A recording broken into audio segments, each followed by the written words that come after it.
अस्सलाम वालेकुम दोस्तों, आप यहाँ पे देख सकते हैं हमारे पास लाइट बीम का सिस्टम लगा हुआ था, ठीक है, जिसके हमने चार्जर हटा के डीसी सिस्टम इसके साथ लगाया है। और हमारे पास टीपी लिंक का राउटर लगा हुआ है, ठीक है, उसको हमने एक 5 वोल्ट का, ठीक है,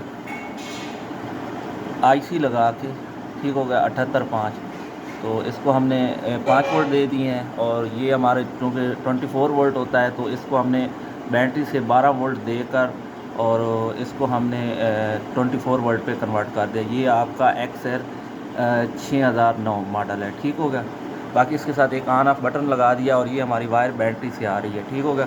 तो इसके पीछे हमने जो बैटरी के साथ लगाया है उसके साथ भी हमने एक डीसी सॉरी एक फ़िल्टर लगाया है एसी डीसी, ठीक हो, क्योंकि इसमें एसी रिपल कुछ आ रहे थे, क्योंकि ये वायरिंग जो है डीसी, ये देखें आप यहाँ पे एसी वायर्स के साथ है। तो उसको ख़त्म करने के लिए हम इसके साथ एक फ़िल्टर लगाया, वो भी मैं आपको दिखा देता हूँ। तो दोस्तों आप यहाँ पे देख सकते हैं ये चार्ज कंट्रोलर है और इसके साथ हमने एक रेक्टिफायर और ये एक कैपेसिटर लगा के एक फ़िल्टर बनाया है। और ये हमारी वायर फिर बाहर जा रही है, ठीक है।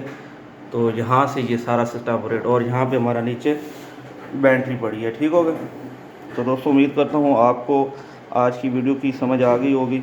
अगर आपको किसी किस्म की मालूमात चाहिए तो आप कमेंट में पूछ सकते हैं। इसी के साथ चौधरी कलीमुल्लाह को इजाज़त दीजिए। अल्लाह हाफ़िज़। पाकिस्तान जिंदाबाद।